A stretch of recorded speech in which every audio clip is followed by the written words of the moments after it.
happy to share. This is my first time doing this, so is it okay from reading through your work? Is it okay if I just share some thoughts, or am I supposed to just ask questions? You're more than welcome to do either Okay, and okay, yeah. okay, perfect. Well, I read through your paper and I really appreciated it. For a little bit of perspective on kind of the angle I'm coming from, because obviously most people wouldn't know who I was. Um, I'm a time management coach, but I'm also a person of faith. And I wrote a book called Divine Time Management. So it was really looking at the intersection between kind of these business principles of our time and then how do we incorporate following God and trusting God. So how do you let go of control instead of being in control? So I really appreciate how Jilliana is incorporating faith into her work.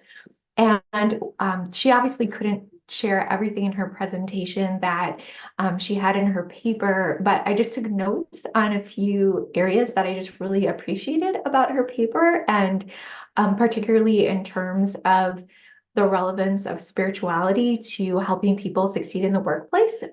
So I just took a few notes, and I've never done this before, so if I'm doing it wrong, sorry. Um, but a few things that she pointed out that I think is very good for just kind of overall best practices, regardless of whether someone considers themselves a Christian or not, or born again or not, is one of the, I think, beautiful spiritual principles is that we're created, and we're created in the image of God, but we're also perfectly and beautifully unique. And so one of the things Juliana discussed in her paper was the idea, as she also did in this presentation, of identity and like understanding your true identity.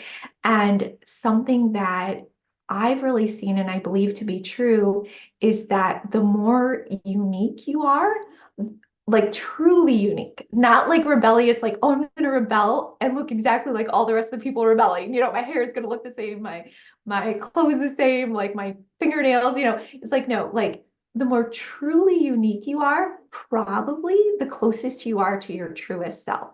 Because the as a Christian, we believe in a light and dark spiritual reality.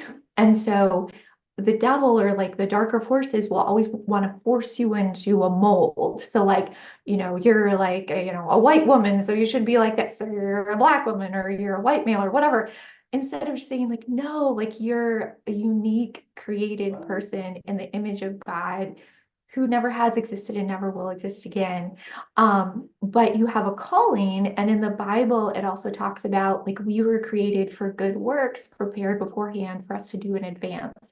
And so, one of the things Juliana shared in her paper that I really also appreciated, and she also shared it some here, was just when you have calling, when you feel a calling, you're less likely to be burned out. And I think that's a twofold thing. I think one is because if you believe God created you perfectly, like genetically, as well as like understood the environment for you to be born into, then whatever your calling is going to be aligned with your truest self. So like you're living out of authenticity instead of like, again, that mold, like, oh, I should be a doctor, I should be a lawyer, whatever that is.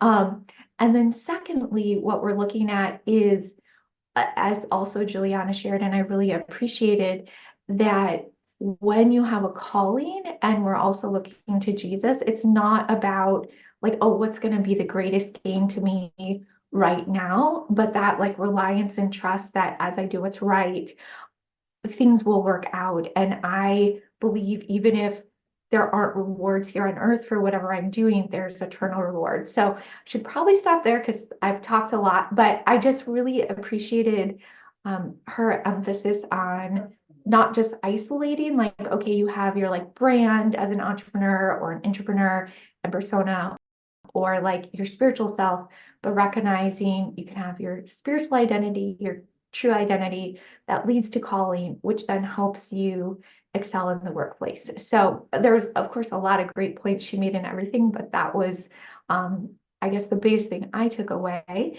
And then in terms of question I had for you, I knew about your spiritual background, so that wasn't a surprise to me. But I didn't know you had an interest in space travel. So I guess my question for you was like, what led you to that interest or that twist on it? Obviously, spiritual identity, I think, is relevant wherever you are, including right here on planet Earth. But that was something I didn't know you had an interest in, and I'd just be curious for your thoughts on that. So thank you for all you did and your writing, and I hope that wasn't too long. Not at all. That was perfectly done, Elizabeth. Thank you so much. And I do welcome you also, if that was really well said. If there's a way for the audience to be in touch with you, you're welcome to indicate how the audience could be in touch with you. And I wanted to reemphasize that part about you having written a book about divine time management. And so I feel that really jives well with the subject matter here. As for your question, thank you so much for the question. I actually have been pursuing exactly what you just talked about, which is a calling. And I know that initially I started out with this process of wanting to know more about genetics and leadership and what that means. And the trajectory took me through a process of understanding about space entrepreneurship and innovation. I do describe myself as a futurist. I may not be an early adopter in some of the innovation that happens, but I'm probably late early or early middle adopter. And so futuristic types of technology and changes appeal to me, especially being a leadership psychologist, an organizational and leadership psychologist. And what I was finding was that in the process of writing the paper and doing my research, I was encountering the same kinds of spiritual signs that I write about in the paper that were confronting me and that were too poignant to miss. They were not avoidable. And so if I'm practicing what I write about and practicing what I preach, I followed those signs. I followed the spirit that was kind of pointing to those things. So it would be me going to the supermarket, wanting to buy a chocolate bar, and the chocolate bar is advertising space.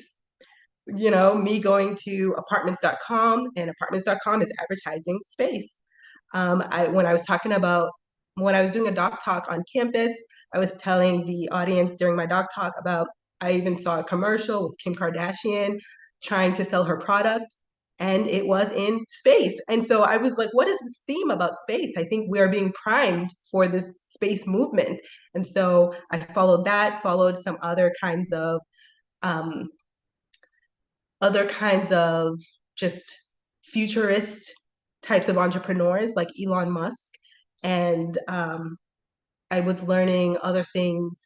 I can't think of the names, they're escaping me now. But essentially, the short of the long, Elizabeth, is that lots of entrepreneurs who I was studying to accomplish this project are looking at that space realm. And as I was writing, the spirit was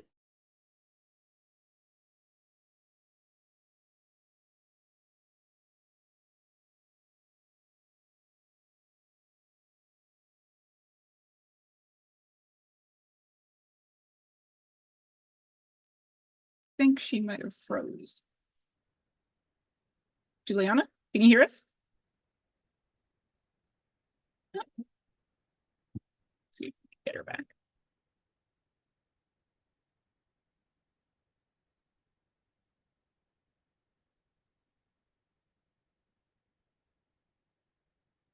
Yeah, she froze.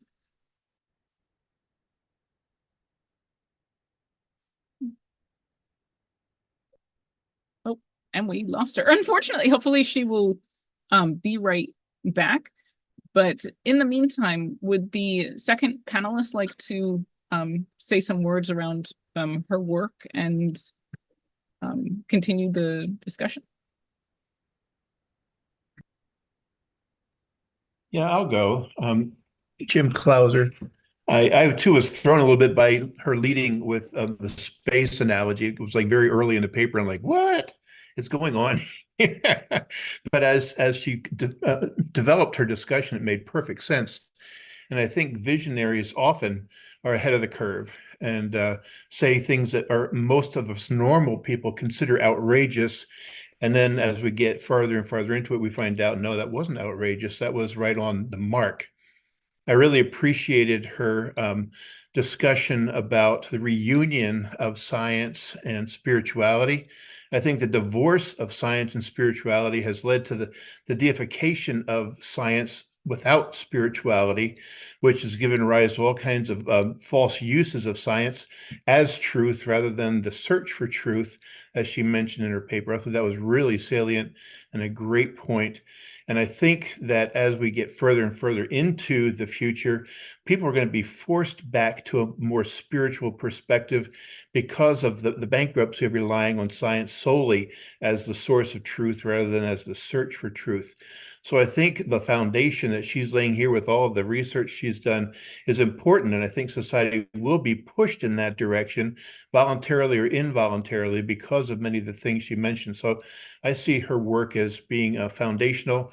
I loved how she dabbled in so many different disciplines to pull threads together to make her argument. I think that strengthened her argument considerably and showed a ton of work and an interesting kind of a mind to be able to do that.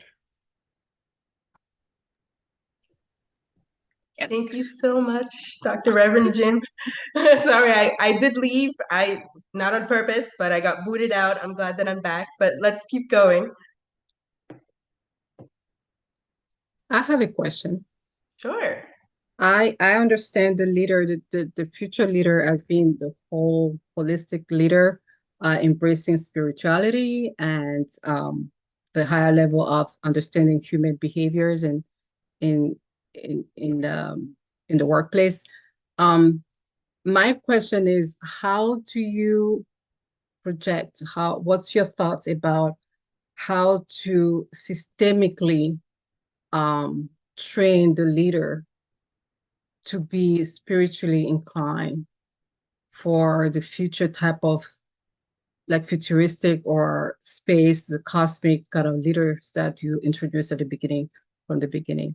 I'm just curious, what's your thoughts about that? Sure, I can share some preliminary thoughts.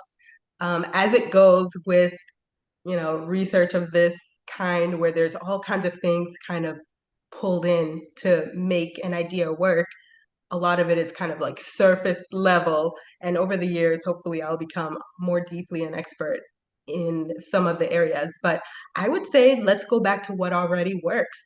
In organizational and leadership psychology, we have something called appreciative inquiry. A lot of our process is about being inquisitive and having a humbleness to be able to ask questions rather than presenting straightforwardly as an expert of all things. So I preface that because appreciative inquiry is about asking what is already working and how do we recreate the best of what works. So I think we can already start to look at what has already worked in terms of building teams to go into outer space, and what has already worked in terms of just the psychological management and emotional management that it takes in terms of doing groundwork before getting to outer space, and take the best of what works in those areas of training and just repurpose them for different audiences. So of course, I've not engaged in the particular kinds of astronomical training, but that would be my inclination for at least the practical side of going to outer space, is taking the best of what the astronauts already know. So one thing that I didn't mention in the presentation is that while NASA was more recognized for all of the space venturing, what the change is that's happening now is that more individuals are having the bandwidth, or are having the leeway to make changes and establish corporations or organizations, or establish processes for a future in outer space. So this is not being regulated by NASA anymore. Now, this is just everybody who would be interested and who has the funding to be able to start new realities in outer space. So that's part of what brought this as like a concern for me, or as like something needing attention, is that space entrepreneurs are not necessarily specialists in emotional and psychological kinds of things. So these are just everyday people who get a creative idea or a vision, just like I have in developing a theory, and who are going to be responsible for creating livable habitats for people in outer space. And they're also suggesting maybe move around your genetics to make it work, because that's just how, visionaries and entrepreneurs think. They think creatively. And I think with our psychologists and with other areas of science and other industries, we should all be part of the conversation on how to develop training and prepare people for a move to outer space. So I'll cut myself short there so I don't keep rambling too long, but thank you so much for the question, Delphine. Did you have another question or comment that you want to share, or no? Okay. I think with that, we have one more panelist. We have Jasmine on the call. Hi. So first of all, Jilliana, congratulations. Second, I want to thank you for delving into this topic, because space scares the crustaceans out of me. And I'm glad somebody's looking at this. What you shared at the beginning of your paper about how basically, what you were just saying, this is accessible to anybody who has the money for it, not necessarily anybody who has the training for it or the or really the moral grounding for it, is really sobering. And so I'm really glad that you're doing the work that you're doing, because these things need to be thought of. It reminds me a little bit of what we deal with in theater, where again, like anybody can write a play, anybody can make a movie, but they're not necessarily trained to use that power well. Dramatists shape the psyche of a nation. And we have no training ethically unless we seek that out ourselves, or unless we have a spirituality that we're grounded in. I think one of the things I also really appreciate was your emphasis on this being a system that really contributes to the being of the leader and not just their function. And I think that guards against one of the things that always worries me in discussions like this, which is how do we keep this from being a stepping stone towards hypocrisy? If we're seeing spirituality as something that creates, we're talking about it in terms of capital, right? We're seeing it as something that can create material gain. It very quickly can lead to us doing things for the wrong reason. And I think the approach that you're taking, which I think is the right approach, is, okay, we've got these new and giant questions and problems confronting us. How do we make sure that you are safe as a leader to deal with this? How do we make sure that you have the resilience that you need to deal with this? So I think that is exactly the right approach in terms of recognizing that, we do need something deeper and bigger that undergirds our search for psychological wellness. And it's absolutely vital to everything that we're going to be doing. But we can't just do it for the sake of organizations working well. So kudos there. Thank you so much, Jasmine. I appreciate that. So, well, folks, now we've heard from ministers, we've heard from entrepreneurs in both the arts and the psychological practices. We've heard from an entrepreneur who reads or who writes about divine time management, and that was our panel of discussants.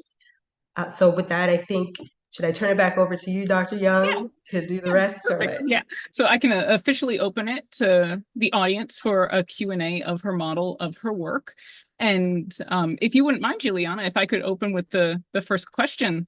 This is more of, because I know all the work that you've done, something that was missing from the presentation, which I think would be good to give the audience some context, especially those from a more of the multi a belief system background, is what were the limitations within your study, so we know the audience and kind of the due diligence that you did with the research. Yes, absolutely. Thank you. Yeah, the paper was incredibly long to write, and I'm sure incredibly long for you to read, Dr. Young, and for the panelists. But I am so grateful that everyone did read the paper, or that those of you who read it. The limitations did include aspects of what some of our panelists have mentioned, which included sometimes when we're talking about things that are non-tangible, it starts to become difficult to make it more rigorous, like really trying to present spirituality as an aspect of research that people can hold on to in a way that is, that can be seen as profitable, but not for the wrong reasons. Then there's also the aspect of introducing a spirituality that references the God of the Bible and a God that is triune. And how do we get people to understand that? Which is the reason why I preface with developmental complexity and this idea of having imagination. But also, what about those folks who are probably not believers of the God of the Bible? Would they still find value in some of what we've presented here? Which again goes back to the reason why I like to talk about how spirituality is capital and how leaders want to be good leaders. That's why we're leaders, hopefully. And I think about limitations also having to do with just the nature of having multiple fields or multiple industries kind of tied into this paper again may not necessarily provide for a super deep kind of insight, but does give that superficial lay of the land. And now any of the cohorts coming up after me in this program can write more about it. And being that this is a theoretical research, a theoretical paper, things haven't been proven yet. So I do produce my paper, I produce the model, and I delineate steps for how people might achieve a more spiritual orientation in their leadership. However, now we need the researchers who are qualitative and quantitatively inclined to go out and run those studies and run those interviews or however they approach the research. So those are just a few bullet points of the limitations. Is there any that you, in particular, you were thinking of, Dr. Young, that you would find important to mention? Yeah. Thanks for that first question. I see Maritza has been having her hand up. Hello, lovely Maritza. Hi, everyone. Oh my gosh, Jilliana, brilliant work. I am so proud of you. Thank you. I have to say, just like Dr. Klauser, when I started listening in and you were talking about out of space, I was like, what? Where is this going? And then you brought it all together. You centered it so well that I was extremely proud. And I'm like, of course, only her mind could do that. So congratulations, job well done. Thank you. It sounded too far-fetched at first, but then it was brilliant and it made perfect sense. I am so proud of you. So my question here is, do you see your model being utilized in its totality, or because it touches on, so many different fields? What about if, like, for example, a secular organization would be interested in utilizing it, but because of the spiritual aspect of it, they're like skeptical. So what would be the alternative for them? Well, that's a great question. It's a complex question. I think my response for now is going to be, again, starting with what is familiar to folks, which is this idea of meditation. And my model does encourage people to meditate using a process called theopoiesis, which is a process of centering, God, just thinking about God. If people want to be able to think about God in an imaginary way, because that's where they are at a particular point in their life, then I think my model gives some latitude for that, because it asks people to, first of all, be grounded in a moment. So not necessarily to be flighty, but to be grounded in their physical reality. And then to start doing things like thinking about their life and thinking about, well, what if there were other realities that existed beside my own? What if there are supernatural realities beyond just the natural reality that I live in?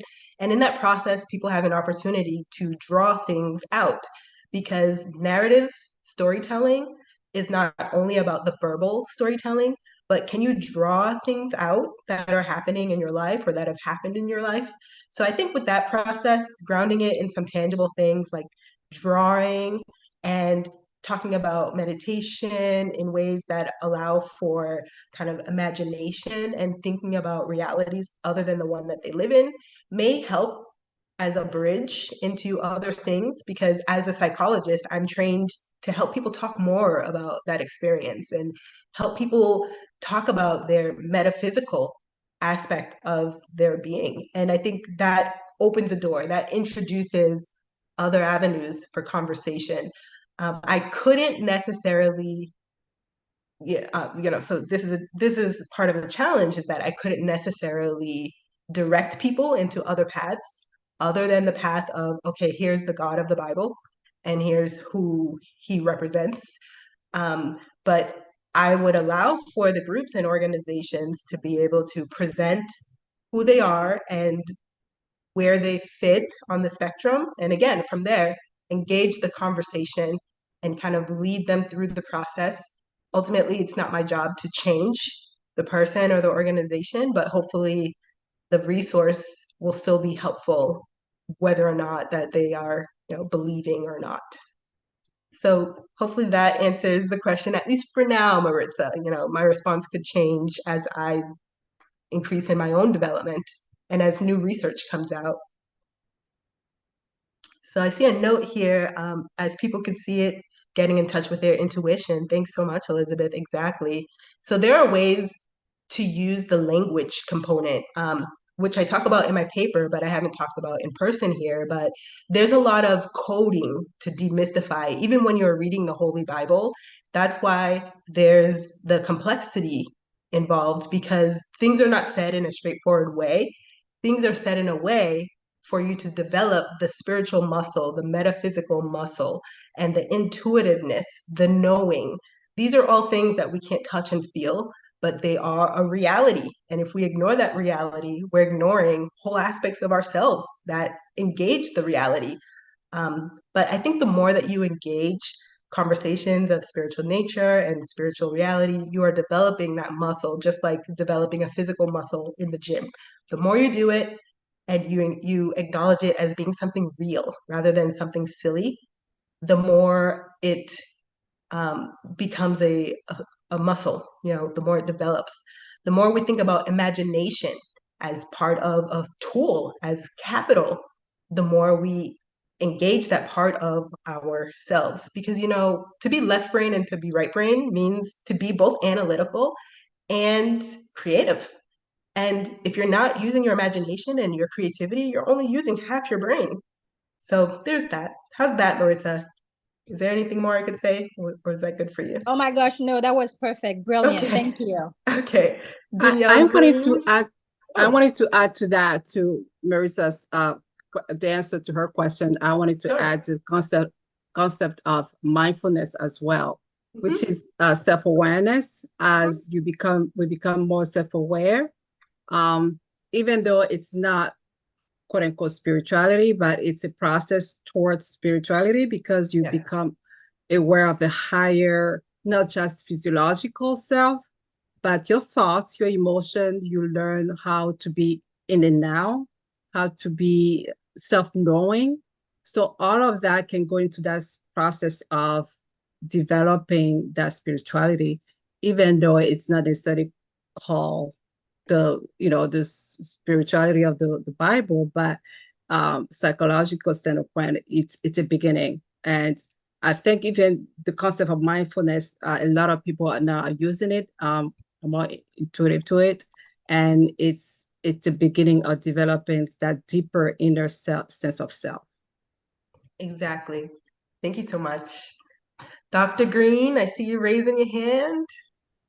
Hey, congratulations first. I want to say that. Thank you. I'm going to be like Dr. Cooper for a moment, because I don't like to say limitations. I like to say opportunities. Mhm.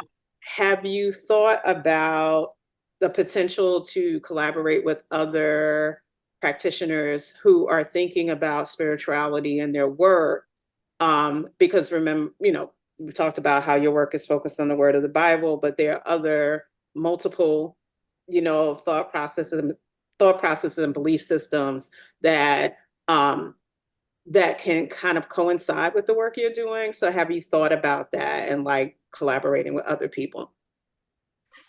Yeah, absolutely. I'd be open to collaboration. I know even one of our panelists, Delphine Adou here. She is a marriage and family clinician. And we had even had some kind of spark of excitement about potential for collaboration. And again, what sometimes is hard to navigate can be the aspect of promoting realities that are biblical, right? And not counteracting what biblical realities introduce. So with that said, is that certainly people are able to approach from wherever, like the God of the Bible is presented as universal, and the Bible itself is presented as universal, meaning open to all. However, it is necessarily selective and limiting in the sense of if people are going to practice believing in the one God of the Bible, then that would also mean leaving other aspects of other deities at the door to kind of to practice and to pick up in a God who has created the individual after his own kind. So that's what can sometimes be tricky in presenting a model like this. However, the model again is promoting good for all. The model is inviting people into a new age, an age of this is a spiritual reality, and this is the God who is the author of this particular reality. So if we think about any kind of a real world scenario, we wouldn't want to bite the hand that feeds us, right? For someone to help you with a development, and then for you to turn on that person is like a, what's the word I'm looking for? Like a I lose my words sometimes, y'all, but thank you for your patience. But it's basically like a backstabbing, So Dr. Green, what I'm trying to say is that, of course, I'd be open to collaboration, but in me presenting a model that is about integrity and self-integrity, I also wouldn't be able to go against what the model promotes in terms of a spiritual orientation. All right, Dr. Beland, good to see you. Good to be here. Thank you for the gift of letting me actually read this paper before this presentation. And I just wanted to say that it's really interesting, the rabbit holes you can go down around space entrepreneurship, which I have done since I have heard about what you have been researching. So there's some really amazing ethical decisions that are going to have to be made about privatization of land on Mars and the moon. What is the peace treaties that need to happen? There's so many ethical decisions to make around what happens next. And I think you are on the cutting edge of something that's really important, in that spirituality and ethical decision making does need to have some part of the conversation. So I am curious about whether you would be willing, if the invitation comes in the future, to join some sort of space company or go into space and be a part of kind of what happens next in that world that is coming. Yeah, that's definitely a big question. I thought of that as soon as I was getting this direction of writing about space. I was like, could I see myself as a practitioner, a leadership psychologist in that arena? And I shared with you all in the beginning of the call that, I'm not always an early adopter when it comes to these innovations. I might be like a late early adopter or an early middle. But I think I'd be open to the reality. Again, I am a spiritual individual myself. And so I've outlined in the paper things that have worked for me. And so if it's part of my call, because again, the paper promotes that callings, we all have a calling. At a particular point in time, you'll hear the call and you should answer the call. And it's predestined. So this is something that I believe I have already been predestined for. And so in believing in a God who wants things to work for my good in the end, I can trust that whatever challenges I'm faced with are for my good. They're for my growth and development. And so I say all of that to say that if I'm called, think of it as a mission. There's a reason why people get called on missionary trips, right? Like anywhere that a person who believes in this kind of a model that I've created, anywhere that you are called, you're essentially on a mission. You're on assignment. And so if I feel the prompting or the call that I need to be in outer space, and this is my segue, this is my practice, then yes, Dr. Beland, I think I would just go, because even if I have a fear, then I would need to trust in a God who has predestined my path. And that's why earlier in the call, I talk about even regular everyday people may be called. Like, this is a point in time where the call is being put out. Even me on the call talking to some of you, I think this is an activation to start thinking about what's a possible reality. And maybe some of you are called for a particular kind of an assignment. This is me grooming without me knowing, not intentionally, but again, I'm speaking hypothetically. I'm not God himself. So the short answer is yes, if I'm called, I'll go.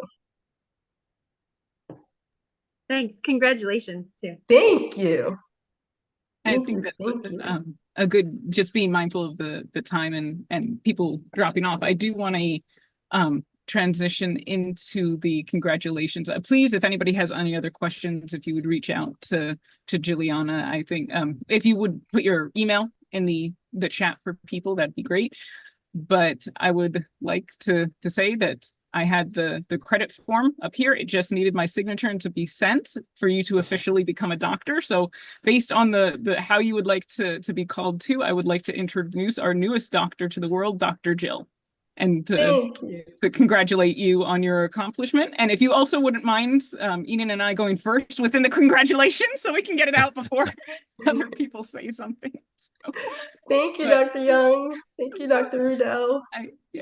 So, Enin, would you like to go first, and then I'll... Jilliana, congratulations. It was such an honor having the privilege of being on this journey with you.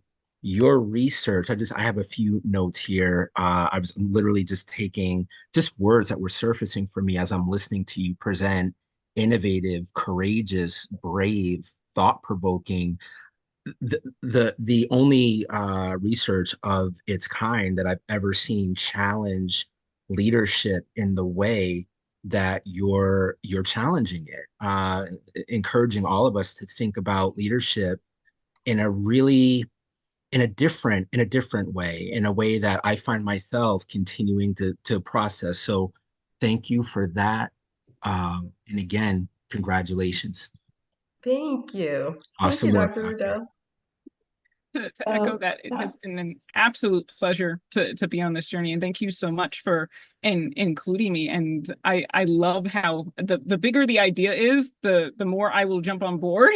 So I really love that the complex. I just love the details and seeing how it's gonna do the work and the brainstorming process. And like Enin said, this is one of the most creative DPs I have ever seen, and how it even challenged me on a personal level, because obviously, and we spoke about this, and when I mentioned in the beginning, everyone, the defense of this is because Jilliana and I do not share the same beliefs. So there is disagreement within her model around fundamental basis of what she's arguing. But I have to say, working with you has given me so much hope, because looking at the world, looking at even this country and the divisions that are here, and just the hate, and people can't have simple conversations anymore, we were able to have even more than that, for you to create this with me not having the same beliefs. And I think that is absolutely wonderful and cannot be emphasized enough, that this creativity can live among diverse belief systems and thoughts. So thank you so much for including me on this journey, Dr. Jill.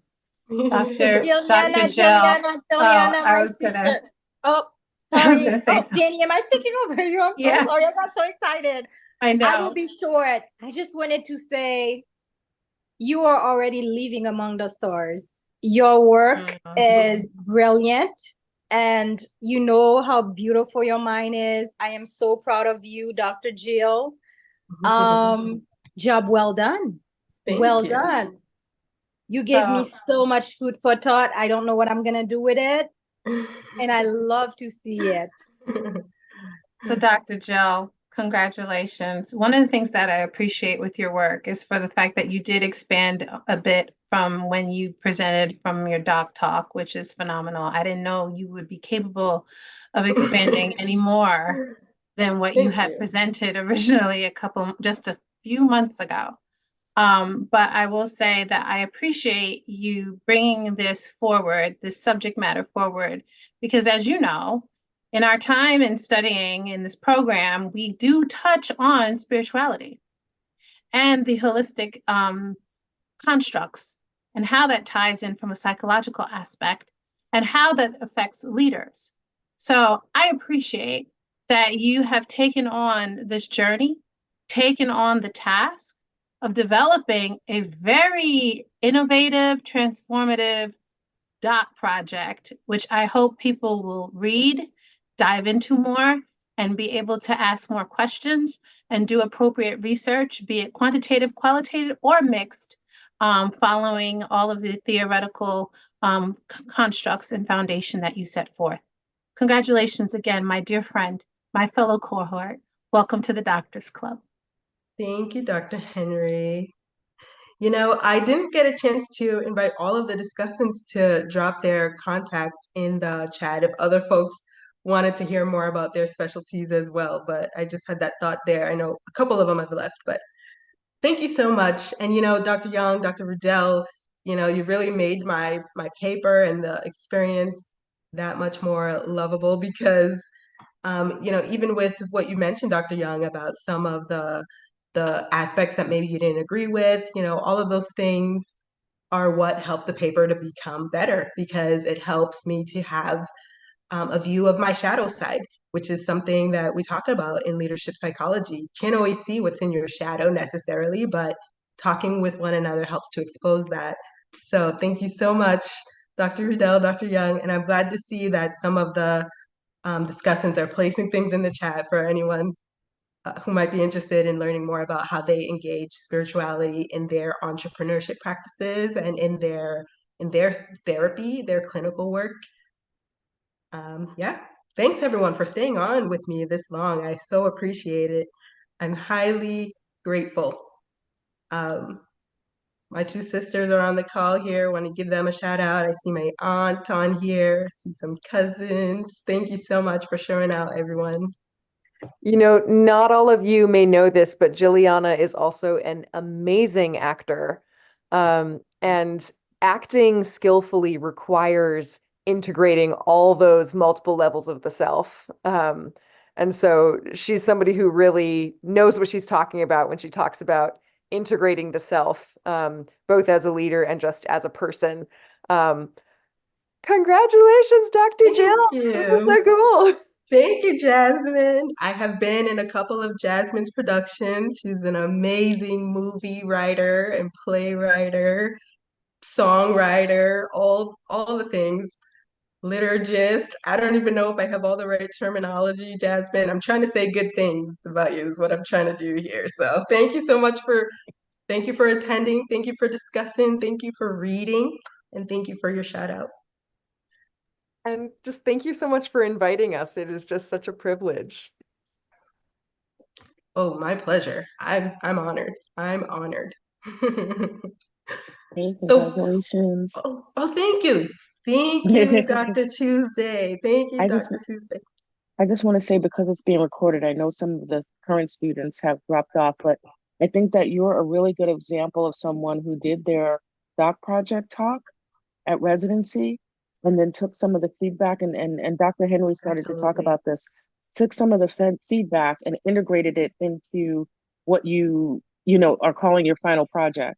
So for those of you who are reviewing this, right, as part of your efforts to get your DP done, reach out to Dr.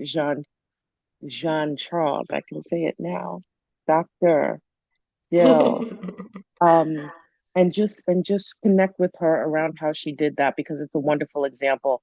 Congratulations.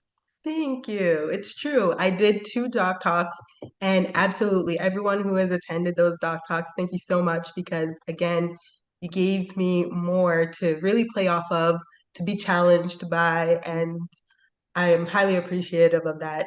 I was scared and nervous to do it, but I knew I needed to do it to create more of a product that would matter for people who are not me, right? Because this is not just about me, this is about the future. This is about the cohort who comes after me, about the organizations and leaderships who may benefit from it. And Dr. Tuesday, I want to thank you so much for advising me all these years. I cannot believe I'm in my 4th year. Thank you for keeping me on track with the tracker, the program, letting me know when all the dates are due. You know, before I was in this doctoral program, I knew when stuff was due, but I in need the to program, I correct needed you. you. I need to correct you. You're not in your 4th year. You're done. Oh, I'm done. Oh my God. Hallelujah. I loved it here, but I am tired. The commencement is my new beginning. I'm ready for it. Yeah. Thanks again to everyone who stayed on. I don't think there's really a like super hard stop. I can make one, but if anyone else wants to say thanks or has a question or has a bone to pick, if anyone has a comment, you're welcome to A say respectful something. bone. Yeah. See you next week, Dr. Green. I'll see you next week, Dr. Jill. See you, Dr. Henry. Thank you everyone for joining us. Thank you. Bye.